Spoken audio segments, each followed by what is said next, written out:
I gave up my job and retired too. And what did you do? What did I do after I retired? No, before. Before? Oh, I worked for National Finance Center, doing payroll.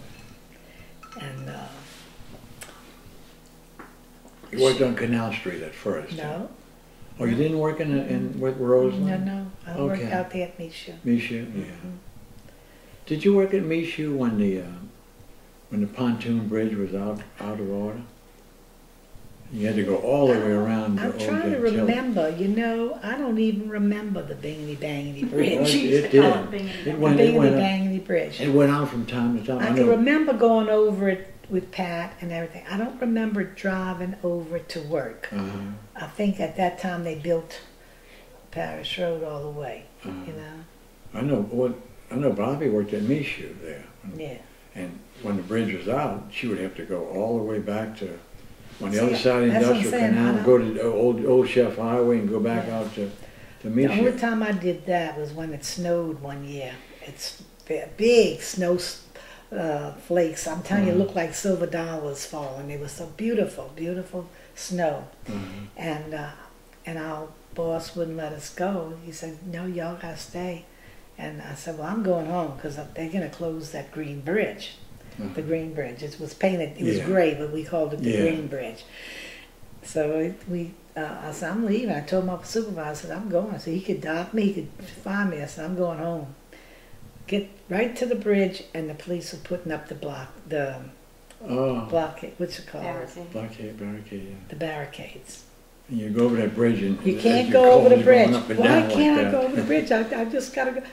You can't go over the bridge. It's ice. Solid ice. You're going to slip down the other side. Oh, my goodness. Oh, goodness. I went out Gentilly, and I hadn't been driving like that. Didn't know how to go out Gentilly to get home. I got home by the hardest. And the people on Gentilly Boulevard, the cars were swaying.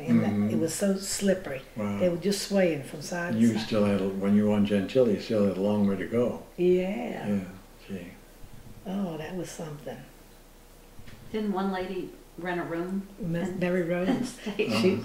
She said she was afraid. She said, I'm not driving home. She went and rented a motel on Gentilly Boulevard.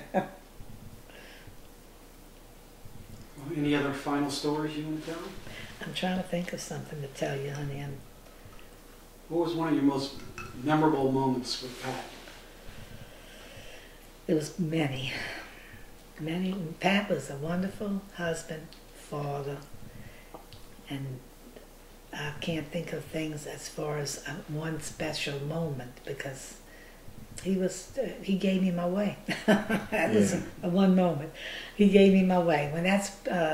When my intended step granddaughter, she says, "How did you and Pat live so long? What made your marriage last so long?" Because people getting divorced and everything.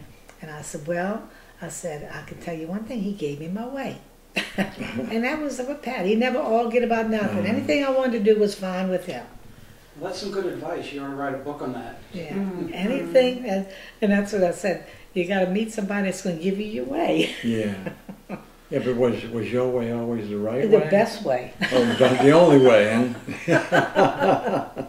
Because sometimes, your way might not be exactly he didn't care, correct. I guess. He didn't care? Well, did that bother you that he didn't care? Whether? No. In other words, if he said, "Well, Pat, you're spending too much money." No, he would never say that. Oh, he would never say that? Like I have a friend, her husband told her, "Look, I'm giving you my whole paycheck, and I don't want you to complain, but don't run out." Don't run out. Oh, I like that. Don't run out of money. But I do think at those times...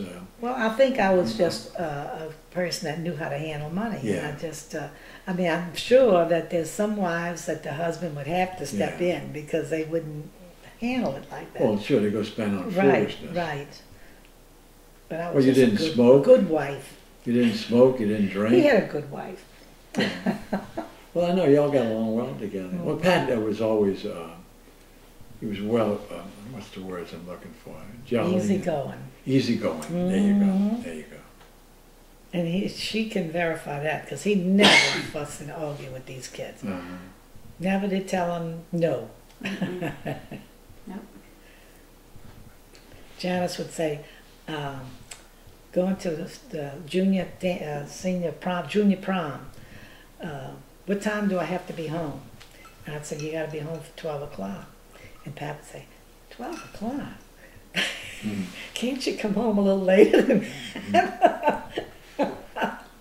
He did. It's unusual. Usually it's the other way around. 12 o'clock, you'd be home for 11 or else. All right, let's say goodbye. Okay. Bye-bye. I gotta go to